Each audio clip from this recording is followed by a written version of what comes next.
You see this?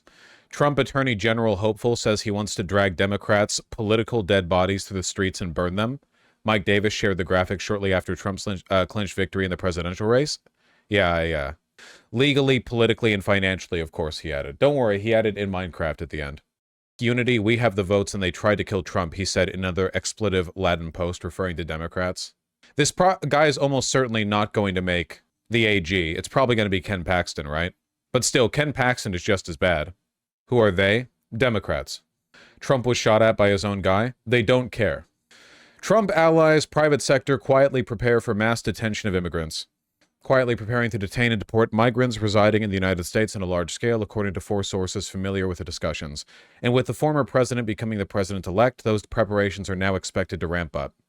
Yeah.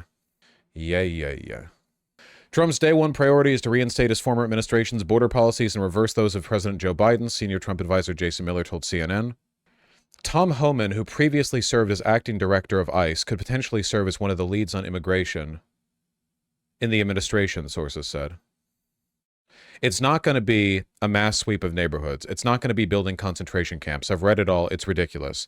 There'll be targeted arrests. We'll know who we're going to arrest, where we're most likely to find them based on numerous, investigative processes. I like that. Literally back to back. There'll be targeted arrests. We'll know where we're most likely to find them. So is it targeted arrests, or is it you like kicking the doors down to taco places and like putting everyone in handcuffs, Prison stocks jump on expectation of more detentions. GeoGeo, which provides secure residential housing and care for ICE, saw its shares jump 35%. Core Civic stock CXW jumped 27%. Fellas, I gotta tell you, now is the best time imaginable to not commit any crimes at all. Now is if you're not white, I wouldn't be jaywalking. Okay? Vosh, I am going to shit on a Trump statue. Well, there's also that, I suppose. What about the gays? Just try not to look gay, okay? I would like to take a look at this interview. CBS, Tom Homan interview. This is from October 28th. So this is, oh, this guy. Oh, yeah, sorry. I didn't have the face and name. Connected. This very evil man who said that he'll break families up by deporting naturalized U.S. citizens if their parents are undocumented. Talk of a mass deportation is racist. It's threatening like to the immigrant community. It's not threatening to the immigrant community. It should be threatening to the illegal immigrant community. But on the heels of historic illegal immigration crisis. I'm not really interested in this because it's before the election, right? They're going to be a lot more mask off now that the election is won. They're going to be a lot more like, yeah, we're going to do all the stuff we said we're not going to do. We'll get more statements in the future. Even before Tuesday night, some in the private sector who help provide services for detention spaces had already been in ongoing discussions about a potential second Trump term and are expecting planning to pick up, according to one of the sources. One of the key elements of the plan is to deport immigrants in his detention space, which Democrat Republican administrations have grappled with because of limited resources. The federal government contracts with the private sector to build, operate, and manage detention facilities and works with county jails. Oh, we're going to get some. What if we kissed in the concentration camps, guys? Yeah, no kidding. The average cost of apprehending, detaining, processing, and removing one undocumented immigrant from the U.S. in 2016 was $11,000. That year, ICE also said the average cost of transporting one deportee to their home country was around $2,000. Since then, the costs have only grown. Remember, not to get like glib with you guys, but remember that the first plan with the final solution, like before the final solution, the non-final solution was deporting Jews from Germany, Like the original plan, because of, the optics, was like, get rid of them. And then after that didn't work, they decided to get rid of them. Turns out it's a lot more expensive to house and deport millions of people than it is to fill ditches with them. So you're saying Trump will systematically kill them? I'm not saying he wouldn't. I think it's more likely, though, that like either the number of people that they plan to deport is vastly lower than their expectations because it's just too logistically difficult to go about arresting all of them, or they have like massive private concentration centers down by the border with very, very, very poor standards for hygiene, safety, food, so on and so forth. And a lot of people go missing in them. In terms of like gas chambers, no, I don't think that's likely.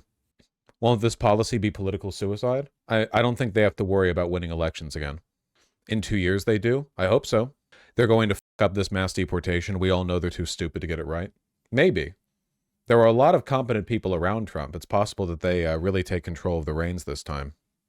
For some at DHS, that comes as welcome news. Over the last 3 years, the Biden administration grappled with multiple border crises. Another thing the Biden administration fucked up on massively is that he should have just gutted the DHS. Mayorkas wasn't enough. Like, the DHS should have been purged from the top down. The DHS has always been filled with, like, absolute Hitlerites, you know? Like, literally people who join specifically to keep... Like, the border security people, everyone involved in that, like, from an administrative perspective, those motherfuckers have been, like, insanely... Like, a lot of them literally operate basically as, like, personal militiamen, like, just trying to keep America white or whatever, you know? It's SS bullshit, yeah. They should have been gutted. Yeah, like the coerced sterilization stories. Yeah, I remember. The ICE detention story reflects a long pattern in the U.S. of coerced sterilization of marginalized populations. Yeah. The, like, forced hysterectomies of Hispanic women at the border. What's the DHS? EMC too buggy? You have to, like, work with me halfway here. What's your opinion on people doing stuff like this? Unethical life pro tip request. I have a neighbor who's a huge MAGA fan. He's Mexican-American. His 2 parents are here illegally and live with him. How would I go about reporting him and getting them deported? I don't care. I'm sorry. It's terrible. It's really, really awful. It's genuinely terrible. I'm not gonna, like, soapbox on this. Some lefties are. I don't care. This is very much like a why would I or why should any of you like draw a line in the sand over how you feel about this when it's about to happen on a mass scale, like the likes of which, like, I feel like in this environment, like when I start to read stories about stuff to the effects of, like, if I see a video on TikTok and it's like ICE officials dragging away some Latin guy in a MAGA hat and he's like, no, I'm one of the good ones. Like, I'm not look, sometimes things are bad enough that Schadenfreude is one of the, like, prevailing emotional goals. I don't know.